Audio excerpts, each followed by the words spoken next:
chegou no balcão o golem do Rabino, do Atos Silva. Já começa com essa imagem aqui maluca. Parece um xerox que você ganha na escola, né? Para análise do Ninho. Este é o segundo capítulo do romance que estou escrevendo, no momento ainda em fase inicial. Um enredo se passa na Europa renascentista, no final do século XVI, e é centrado em diversos tópicos esotéricos e ocultistas, como a alquimia e a cabala. Vamos ver o resumo do primeiro capítulo. Issacar é um pobre menino de 8 anos que reside no bairro judeu da cidade de Praga. Sua vida entra em colapso com a morte de sua mãe, causada pelo incêndio criminoso do cortiço em que moravam. Depois de participar de seu enterro, o pequeno órfão acaba se encontrando sozinho no mundo.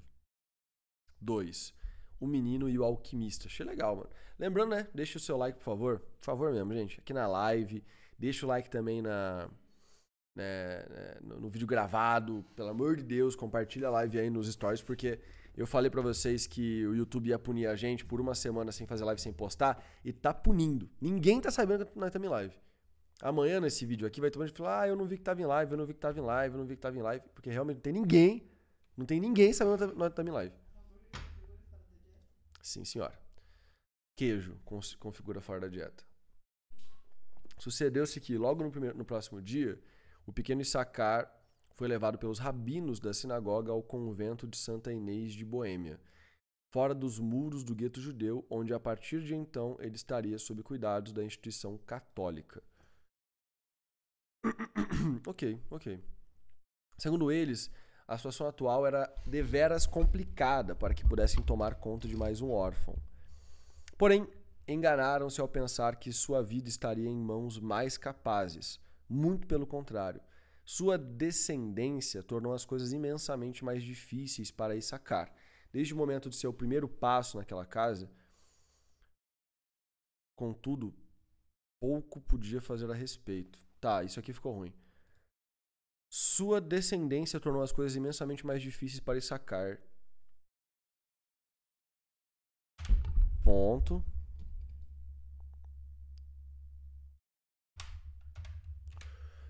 Pronto. Contudo, pouco podia fazer a respeito. Os rumores de sua origem se espalharam depressa. E, portanto, as opiniões que lhe diziam respeito nunca eram agradáveis. Frequentemente era desprezado por freiras que pouca atenção lhe davam, além de censuras ríspidas. Desde as outras crianças até os clérigos da paróquia, todos os ignoravam sem pudor, pois acreditavam que poucas esperanças haviam em consertar algo que já nascera torto. Tem bastante BO aí, né? As poucas semanas que residiu ali foram as piores, né? Foram as piores. Porém, a gota d'água que o fez pular os muros para nunca mais voltar foi quando, um dia antes, os meninos do convento agarraram-no pelos braços, seu esquerdo ainda contundido, e pintaram com lama uma estrela de Davi em sua testa sob risos de deboche.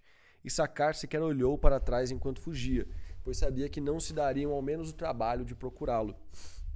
Habitou as ruas do bairro judeu por um curto período, mas os olhares que lhe lançavam não eram mais os mesmos.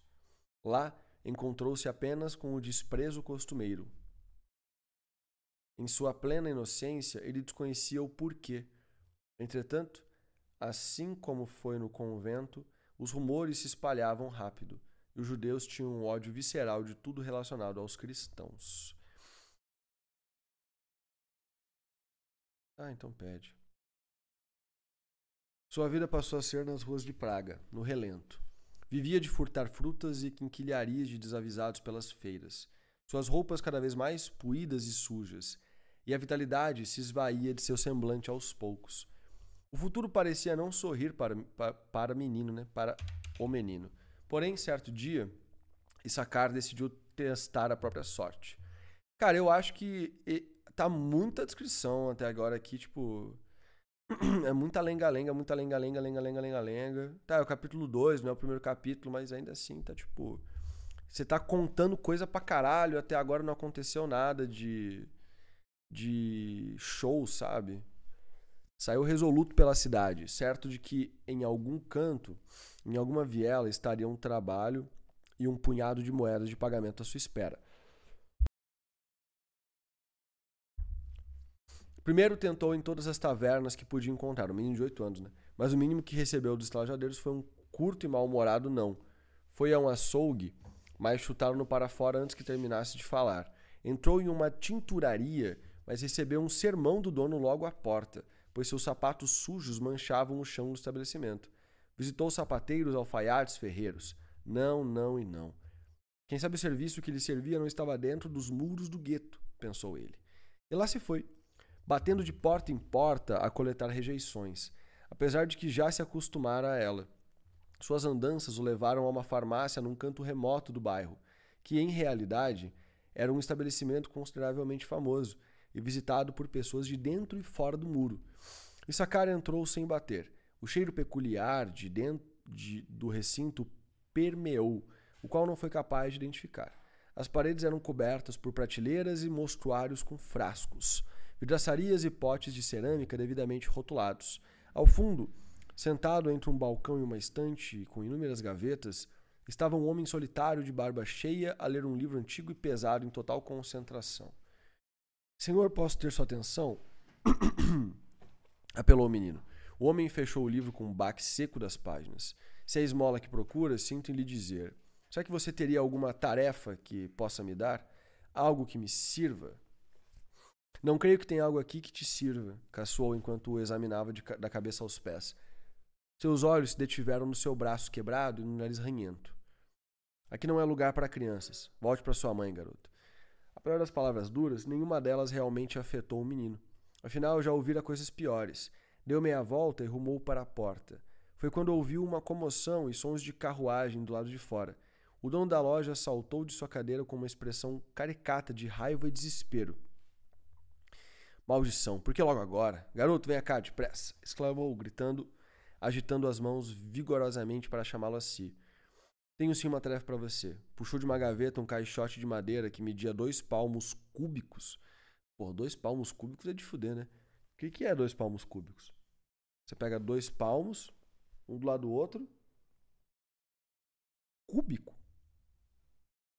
Cúbico? Vocês têm noção que quer dizer cúbico, né? Enfim, deve ser 2 palmos, né? Uma caixa que tem 2 palmos. E pôs sobre o balcão.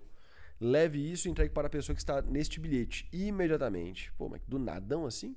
O assalto é agora mesmo que acontece.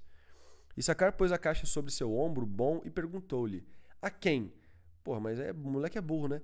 Entregue para a pessoa que está neste bilhete. Aí a pergunta que ele faz é: a quem? Mas recebeu apenas um empurrão em direção à porta como resposta. Saiu da loja assim que um bispo e 3 soldados entraram. A caixa não era muito pesada, mas carregá-la sobre os ombros com o apoio de apenas uma mão provou-se ser uma tarefa fatigante. O menino seguiu a passos lentos pela rua, e então, depois de repousar a caixa no chão por um instante, decidiu abrir o bilhete que o farmacêutico lhe dera. Só havia um porém. Issachar não sabia ler. Ah, daí é complicado, né? Sir Kelly, aí tem um pulo, né? Contemporaneamente, na farmácia, o bispo marchava com um ar severo, mas triunfante, ao encontro do lojista. Engraçado que tem bispo nessa história, no último também tinha, né? Não tem nada a ver uma história com a outra. Vossa Excelência Reverendíssima Václav Hag, meu Deus do céu, o que o traz de volta ao meu humilde recôndito? Meu Deus. Disse Kelly com uma reverência. Kelly é o dono do farmacêutico, né? Não se faça de sonso. Você sabe muito bem a que fim venho, pois hei de vê-lo no calabouço hoje mesmo. Ué, eu achei que todo mundo gostava do farmacêutico. Aproximou-se do balcão e esmurrou sobre o tampo de madeira uma folha que carregava. Eu não precisava vir aqui pessoalmente, mas queria muito ver que cara teria se eu o pegasse por desprevenido. O lojista sacou o papel e o leu, simulando surpresa. Outro recibo de uma das minhas últimas compras para a loja, presumo. Espantoso. Por quais consequências o reverendíssimo se dobrou para pôr as mãos nisto, se me permite perguntar? Isso não lhe diz respeito? Elevou a voz. Trata-se de mais uma prova das profanidades que anda fazendo por debaixo dos panos. Da última vez foi um opiato, mas agora são raspas de prata e ouro. Do que isso se trata? Mas esse bispo também é um palerma, né? Ele vai lá para cobrar o cara aleatório, assim? Um boticário não pode mais exercer sua função sem ser vigiado a todo instante? E novamente o selo da Vossa Majestade, Rodolfo II, disse apontando para o fundo do papel. Não me espantaria se houvesse um dedo imperial nessas suas feitiçarias. O bispo é louco, mano. Esse bispo é maluco. Repetirei mais uma vez, suspirou Kelly. O imperador me concede toda a liberdade necessária para experimentar novos fármacos e estudar propriedades de materiais em meu laboratório. E além do mais, a quem importa o que compro senão a mim mesmo e ao imperador que me patrocina? O bispo e o imperador têm uma rixa, né? Não pense que sou tolo. Sei bem que tais materiais são usados por alquimistas em suas artes diabólicas. Um boticário jamais necessitaria de algo assim e tenho propriedade para dizê-lo, pois também sou versado neste ramo. Olha aí. Ele é um boticário ou um alquimista? Muito perspicaz de sua parte, reverendíssimo. Porém, se há alguma reclamação, Vossa Majestade será todo ouvidos. É assim mesmo. Já eu não tenho mais nada a dizer. Então sentou-se de novo, resoluto e de braços cruzados. E então não existe, né, gente? Sentou-se de novo, resoluto e de braços cruzados. Ah, pois eu tenho muito a dizer. Riu-se o bispo, recolhendo o recibo. Guardas, revistem todo o recinto. Procurem por um elixir dourado e tragam-no a mim. E além disso, não deixem Sir Kelly sair deste lugar.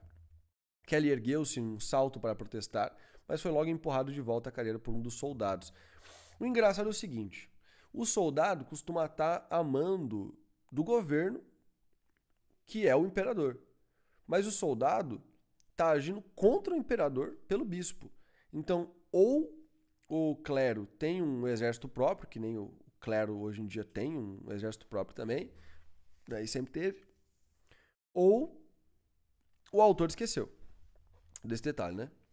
Mas eu acho que se esse soldado aqui é um soldado do clero, era importante dizer que é um soldado do clero e que tem exércitos separados, do clero e do império.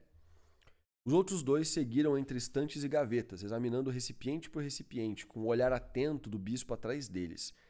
Sem muita delicadeza, eventualmente trombavam com um frasco que então vinha por terra e se espatifava no chão, ou abriam uma gaveta com tamanha violência que se podia ouvir de dentro o som de vidro se quebrando. A cada avaria, um novo resmungo do lojista. A vistoria se estendeu por longos minutos, pois os artigos que se encontravam ali eram tantos. Por fim, o bispo Haag virou-se para Kelly e apontou para a única porta ao fundo da loja. Abra. O meu escritório? Retrucou. Não tem nada de seu interesse aí dentro. Abra ou arrombaremos. Com um suspiro de irritação, sacou um molho de chaves do cinto e destrancou a porta rapidamente. E então...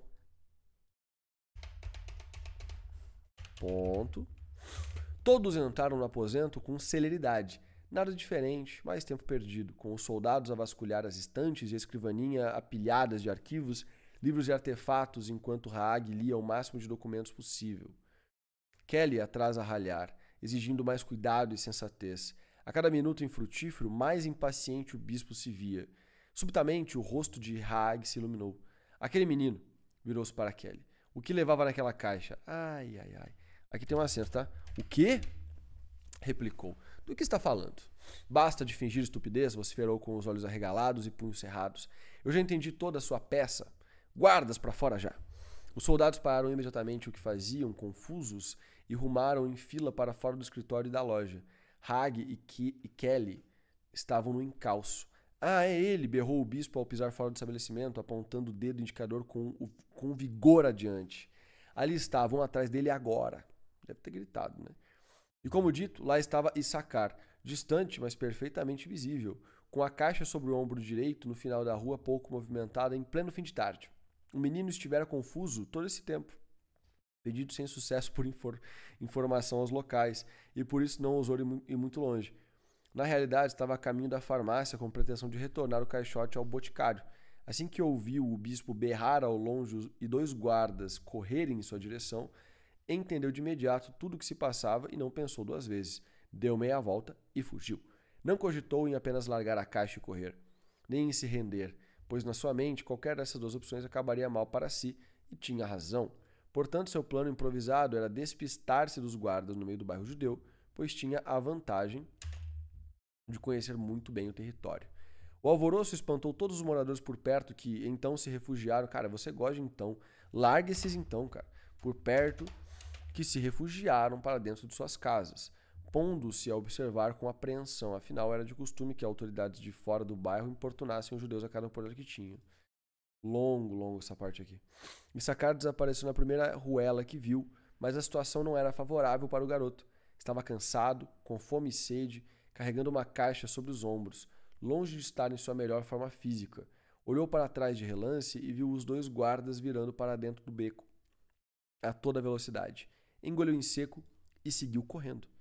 A perseguição perdurou por mais um pouco enquanto Issachar levantava poeira em sua corrida e desviava de barreiras pela passagem, como varais de roupas, barris e carroças, abrindo caminho por entre crianças, mães e pedintes. Quando estava prestes a atravessar um cruzamento, uma meia dúzia de carroças passou à sua frente e bloqueou a rota. Esgueirou-se pelas paredes da esquina para tentar sair do outro lado, mas os guardas já estavam a poucos lances de alcançá-lo. Gemeu de dor quando sentiu seu cabelo ser puxado com violência na direção oposta, e voltando à força para a viela de qual apenas saíra, viu-se de frente para os 2 guardas. Enquanto um ainda o segurava, o outro guarda tomou a caixa e abriu. Tirou de dentro 4 potes de vidro bem embalados contendo uma loção escura e lodosa, os quais arremessou ao longe. Dos cacos de vidro subiu um odor pútrido que fez a todos travarem as narinas. Não encontro nada aqui que seja de interesse do bispo Haag, disse, jogando a caixa no chão. Com raiva, o guarda o soltou, porém não antes de desferir-lhe uma bofetada tão forte que fez seu lábio rachar. Issachar tombou ao chão com um rodopio. Moleque petulante, disse disparando um cuspe no menino. Se não tivesse fugido, não nos teria dado tanto trabalho. Eu poderia te matar agora mesmo, mas não tenho intenção de sujar minhas mãos hoje. Vamos logo, temos que nos reencontrar com o bispo, chamou o outro. Então deixaram... Olha, cara... Nenhum então que eu tirei até agora fez falta. Nenhum. Deixaram o garoto para trás e refizeram seus passos. Issachar sentou-se no chão e pôs-se a chorar, não só por causa de seu rosto dolorido, mas sobretudo porque todos os seus planos até então tinham sido frustrados. Foi então que, inadvertidamente, uma luz desceu ao encontro de Issachar, do alto da via deserta. Naquele instante, coberta pelas sombras das casas ao crepúsculo. Naquele instante também é tipo então, né? Do alto da via deserta, coberta pelas sombras das casas ao crepúsculo.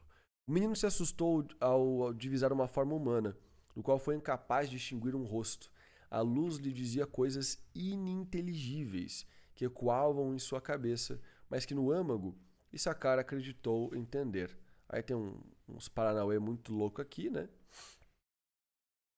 O garoto pôs-se de pé. A luz apontou para a direção da caixa ao canto. E mais umas doideiras. As palavras eram poucas, mas Issachar se espantou ao entender tudo o que queria que fizesse. E por alguma razão inexplicável, julgou que era o correto a se fazer. Abriu o caixote e o tateou por dentro. Notou que onde deveria ser o fundo havia uma placa que se movia para baixo sob pressão.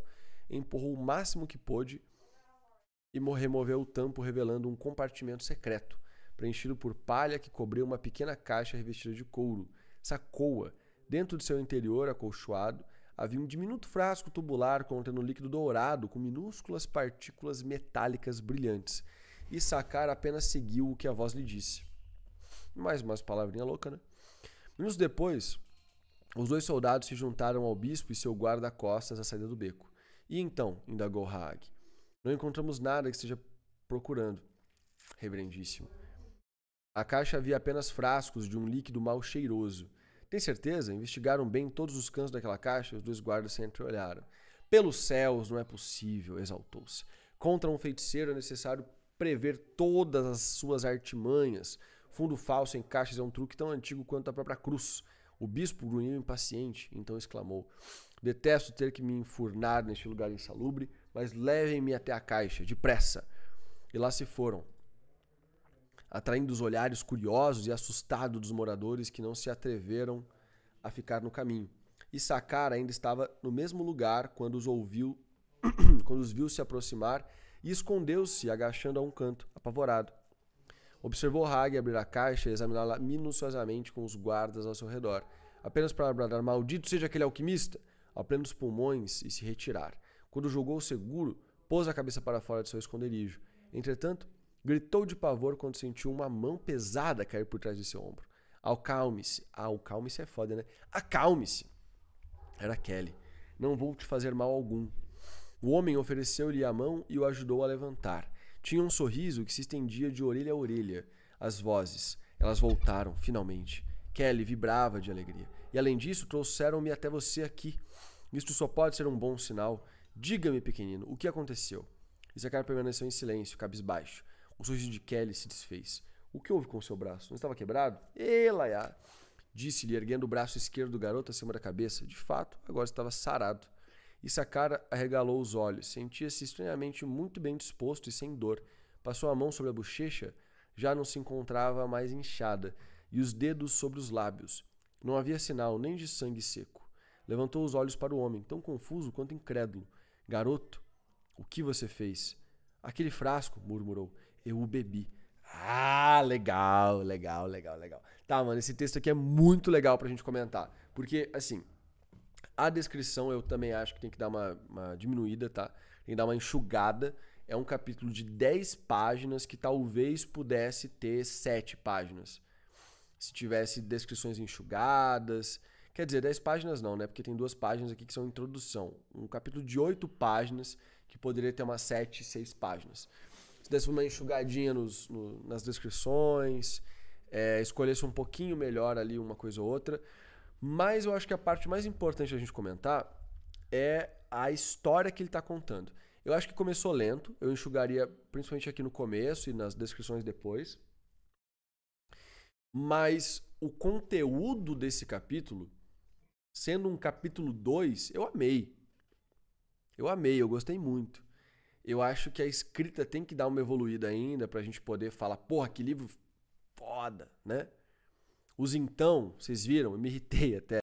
Pô, então pra caramba, cara. Cada esquina tinha um então. E todos os então, eu falo pra vocês, então é bengala. Tem um monte de bengala. Você pode tirar à vontade.